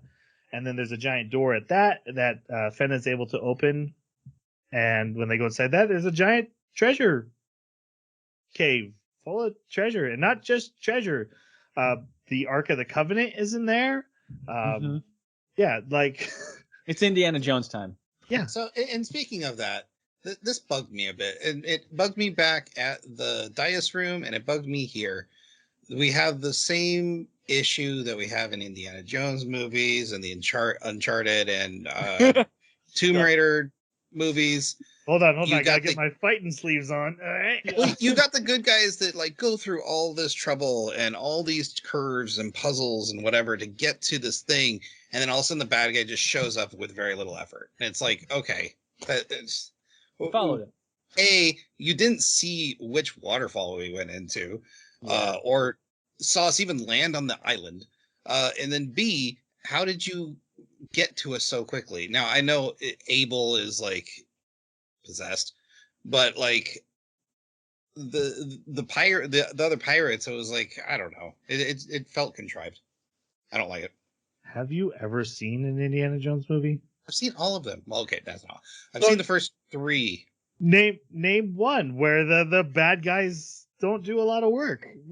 That makes no sense. Like, if you want to complain about the first Indiana Jones, the fact that Indiana Jones is in it doesn't matter. You could take him out and the plot's still the same. That's the only thing about that Indiana Jones. But like, the bad guys have been digging in the desert for 6 months looking for the tomb, and he just happens, he finds it, and then they see him digging there and go up there. It wasn't like they just accidentally followed him into it. Okay, fine. I'll pull Indiana Jones out of the list of things. But Tomb Raider is very, very much a trespasser in this particular situation. And like Uncharted, you go through a bunch of traps, and then you get to the side, and the bad guys like just walk up behind you, like, hey, thank you or they're already there, and they came in with a helicopter or something. It's like, well, why didn't I just skip the traps and come in with my helicopter? I'm freaking rich. So Indiana Jones is Troy's weeds. Always. It's on that list, the Matrix, Star Wars, Indiana Jones. Yeah, they're all there. So can you tell me what the test was for her, like, to get here, to find this place? Getting there? Letting a blonde woman give her hints in Germany. Like, but honestly, it seems like there's one. Hold on, let's get there. I gotta. Okay. Let's get to when we get to the observer talking about the whole thing. Sure. Okay. Fena and Yakimaru go on while Shatan finds the Ark of the Covenant and the sword that he was looking for. Everyone else is swimming in treasure, DuckTales style. She finds this giant keypad on the floor, and she does her dance, and the dance happens to be the combination for pressing the tiles on the floor. The dance and not doing just as a little kid on the boat. She was Who taught her? Franz taught her this obviously. dance. Franz taught her this dance. Franz taught her the dance and the song together. Not her mom? Okay, I guess. So that she'd be able to open this someday. No, they showed scenes of him like explaining things to her on the boat. Okay, I do vaguely remember that. By a fireplace. They kept showing a scene of her dancing by a fireplace with him watching. Anyway, so she does her dance, and then the tiles on the floor turn into stairs up to water. Like, it looks like it goes into water, but when you walk through it, you're not in water. There's no water on either side of it's a portal to Eden, but it looks like you're going through water. And meanwhile, also the British Navy has started to reach the island and come up to it. And so Yakimaru and Fena, well, they do call out, like, how does he know which way to go? And Abel's like, it is almost time. Like, he's being guided by some higher power. It's just never explained why or who. You might be right. Maybe Cody is guiding him, but to what end? How does that benefit? Yeah. They get through this portal and they find the Ark. Like literally Noah's Ark is up there. Yeah. Fossilized. And and so they go up there. Meanwhile, the British army arrives. They start fighting the goblins who decide that they're going to defend Fena and Yakimaru. And then Abel goes up.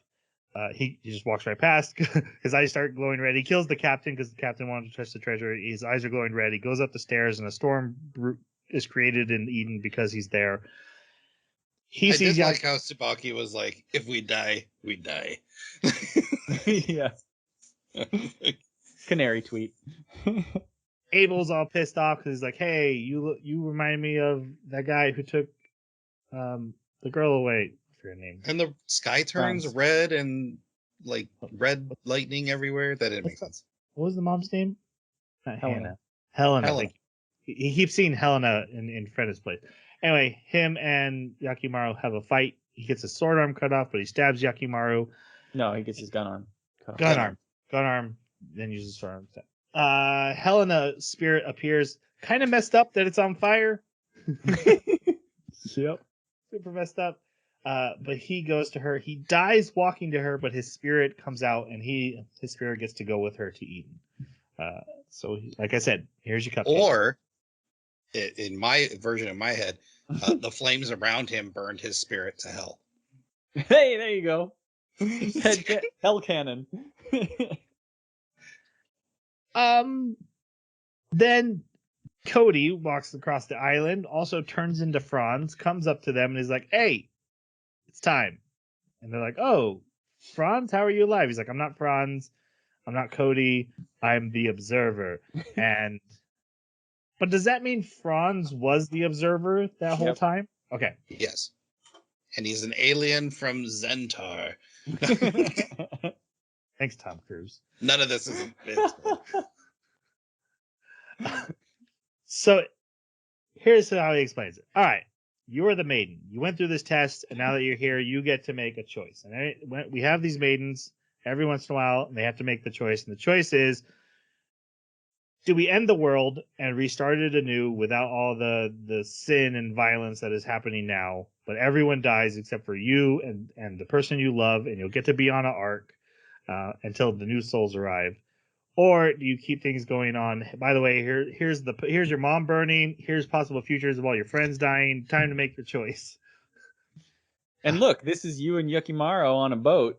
Yeah. On the ark. Wouldn't this be nice? It feels a Blue little Lagoon style. persuasive. Yeah. A little manipulative to try to get her to make a certain choice. Jeremy, did you want to say here about? Yeah, so I have one major issue with this. I mean, I have a few other issues, but one major issue, and that is he says that they have to pass certain tests, these maidens, in order to get over here to find Eden.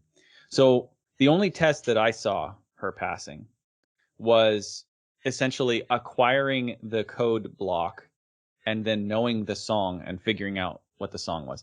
Everything else was given to her because once she arrived at the coordinates, the island shows up, and she seems to automatically know through divine providence where to go to get to Eden.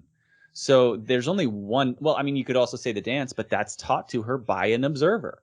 Right. So if the observers give her all of the tools to solve the test and then guide her to the place where she makes the decision, then there's no real test here.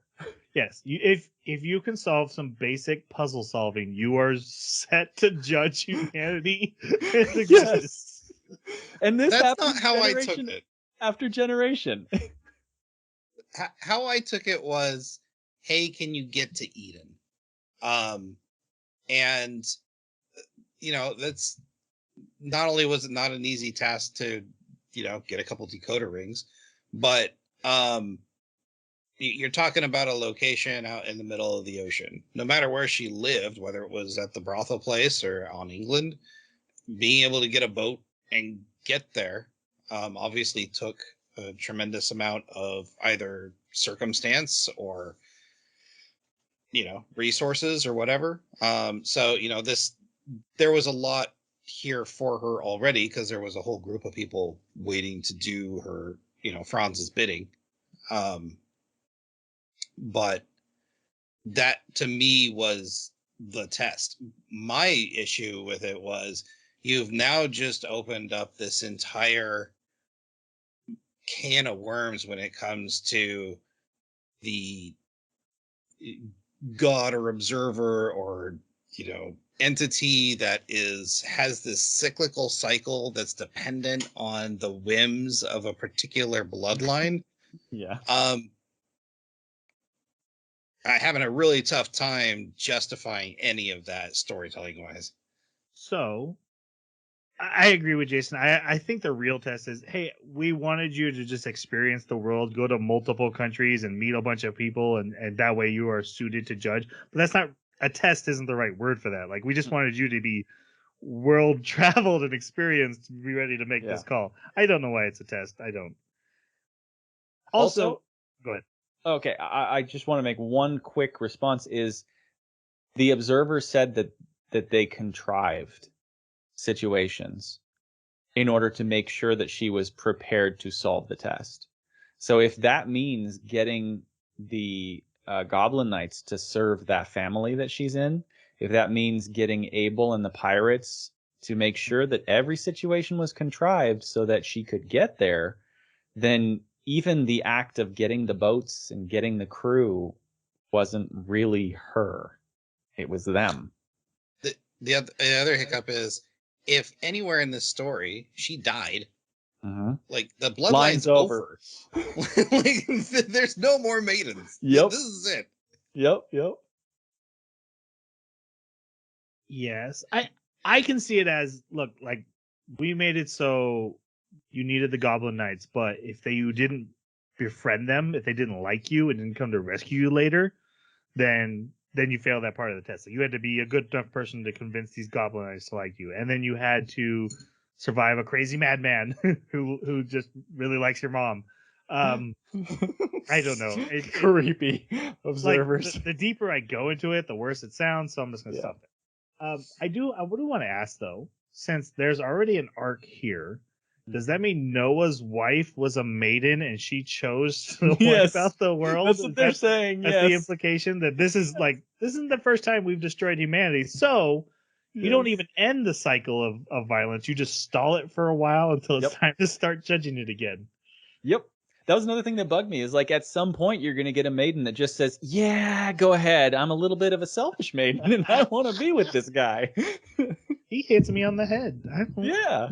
Or, I took out a lot of loans. I don't want to pay those back. Yeah, exactly. Of course, she wouldn't remember, because that's the cost, is you forget everything from this point back. You become a blank slate, which is, I don't know, I'm sorry, but this is a silly, silly decision, because you could just as easily say you forgot everything from the moment you arrived at Eden, or you forgot everything from the moment you arrived at El Dorado. And this is what I was talking about with the whole mystery box thing. It's like what's in the mystery box never seems to pan out.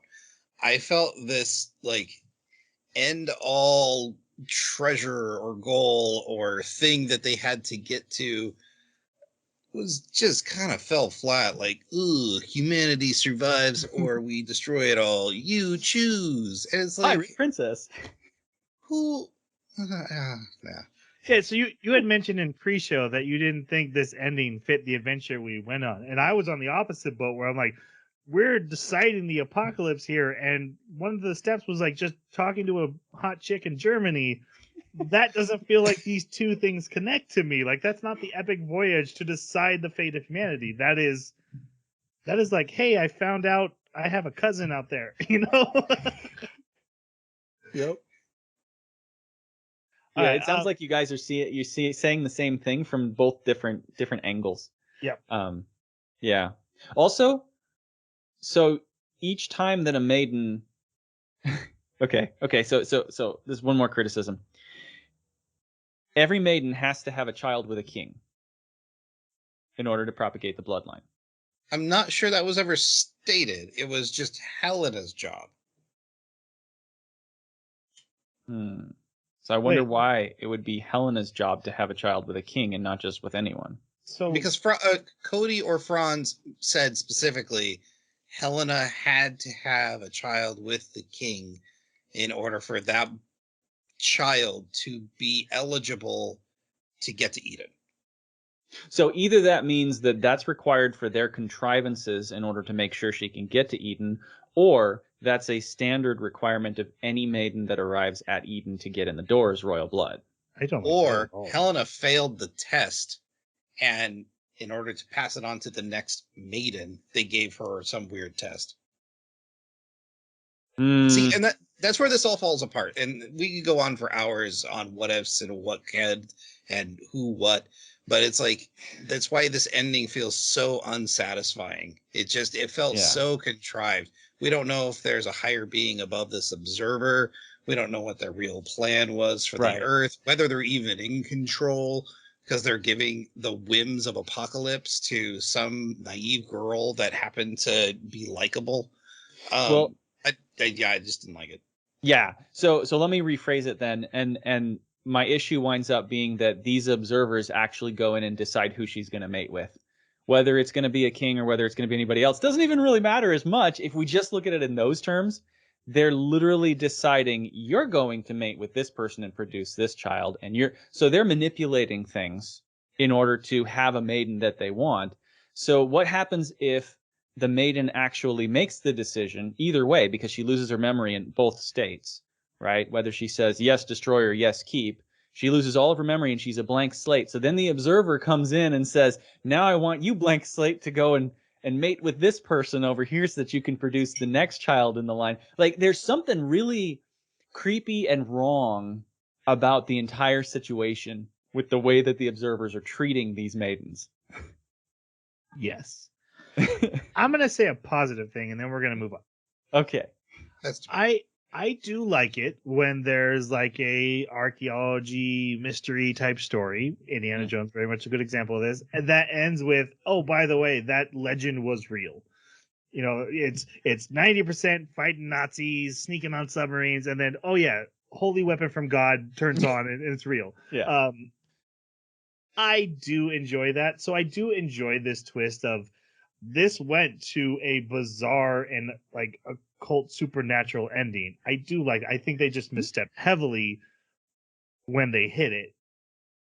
I do like that they tried, is what I'll say. I agree with that. Okay. Someone should have stopped them at the storyboard. But anyways. No try for you. So Fena makes her choice. While she definitely would love to be on a boat with Yakimaru forever, she also really cares about the other goblins and the rest of the people in the world. So she decides not to end humanity. And so we see her like her flying up into the sky, and Yakimaru is trying to jump after her and saying, "I'll find you." And she's like, "I'm afraid I'm not going to be the same person once my memories are gone.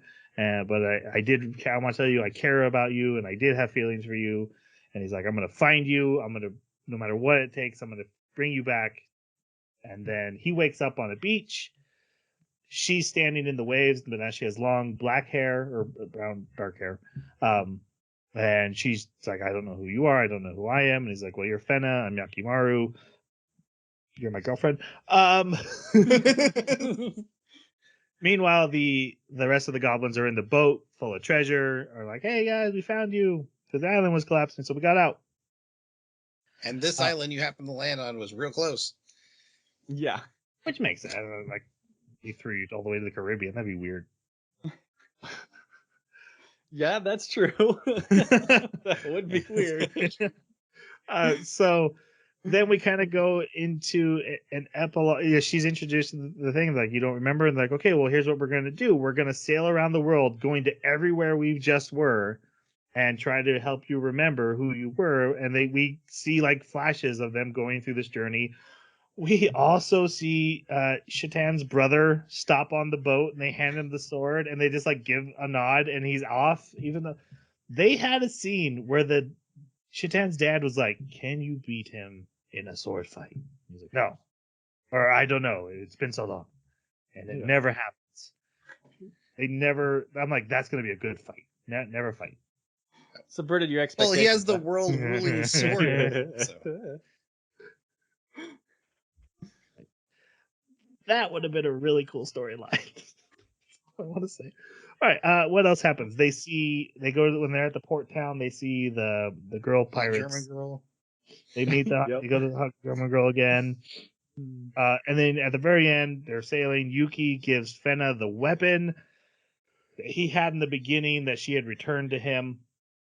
That he had been bonking her on the head with. He promises that he's gonna get her memories back and be by her side forever until they're old, and that he loves her. And she bonks him on the head, and they kiss, and that's the end. So, well, implied, I guess. They lean into each other. I don't think it's. He leans down, and then guys. the camera pans away. Did you guys see the two little blonde children, the boy and the girl that ran across? Yes. Yeah. I have so I have an issue with that too, because not enough time has passed for those two to be reincarnated. No, not at that age. Well, There's they disappear when she turns around. I wonder if it's just a vision, because Or then she spirit. gets the voice in her head. Are you trying to get your memories back? Mhm. But of course, how is she going to know any context around that if she's amnesic? Yeah, exactly. I'm So, yeah. So just to clarify, Abel, after going on a horrific murder spree across the ocean, gets to be reunited with his one true love for all time. Yeah. Great message. Okay, let's go on to our final reviews. Jeremy, what did you think? So I don't have anything that I'm particularly upset about. Sure, the show has some misbeats, missteps. It's not great. It's definitely not a Hall of Famer for me. The name Pirate Princess, I just don't think was a good choice, because it gave me the expectation that she was actually going to be a pirate. She was technically a princess, but she was not a pirate. And honestly, the pirates are only in it for like half the season, so it's just kind of weird to have that name on the title. It gives you a weird expectation. A lot of things were dropped, right? So the Knights, I expected the Knights to stick around longer, and they were just dropped after episode, I think it was 2. And then you had the pirates, got their ship blown out from underneath them. They were dropped. And then you have Kay with the amazing sword fight that never happens, right? The brother. It's weird. It's almost like they were saying, oh, we want to leave these threads open because we don't know where we're going, or because if we have enough time, maybe we'll add something here. Or I don't know if that was what was going on or not, but it kind of seems like it was to me. But I still found the characters funny and cute and entertaining. Like I said at the beginning, it was refreshing. It's a very light anime. The soundtrack makes it want to be heavier, want to be very romantic, and just kind of sweep you off your feet, carry you along. But that just didn't work very well for me. So I'm gonna give it a 3, but it was a cute 3. It was a nice 3. All right, Jason, what'd you think? This had a lot of great parts to it, and unfortunately, putting all those great parts together did not make a great whole of its sum. As we've debated multiple occasions during this review, the ending was muddy and just not refined.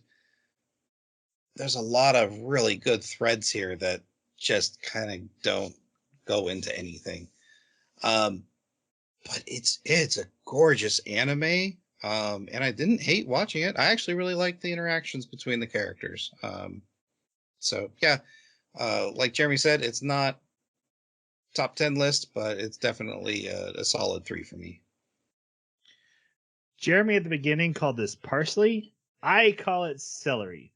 No. Give me a piece of celery, I'm gonna eat it. I like celery. I enjoy the taste of celery, but I've never once thought I want celery. that's where I am at it.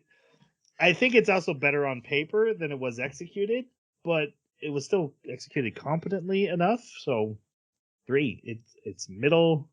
It's about as middle as an anime I think I've ever seen. Yeah.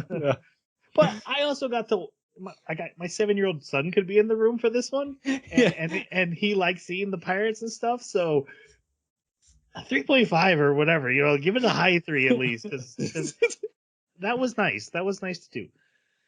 This might be the first anime we've seen in like the past 8 anime that we haven't seen a decapitation. Yeah, exactly. Right? Yes. Kid friendly. I'll still prefer something like Sunny Boy that makes me question my existence, but also sometimes you just want to watch a ninja and a pirate fight. It's fine. Our next anime, again, it's the Star Wars Visions anthology, which is our movie pick for the year. And then after that, Jeremy and Jason will be picking we call it the rule free or retro. Basically, no matter how old the anime is, just something they've always wanted to see or something that they have always wanted to talk about on the podcast, they get to pick that anime. We do that at the start of every year. We hope you had a great holidays and a Merry Christmas. If you want to talk about Fena Pirate Princess with us, please reach out to us on our Twitter at Baka Podcast. Give us a shout out on our website, theanimebakaclub.com, or leave a comment wherever you found the podcast and it'll come back to us. Thank you guys so much for listening, and I think it's time for us to say goodbye. Thanks for listening. See you next time. Sayonara.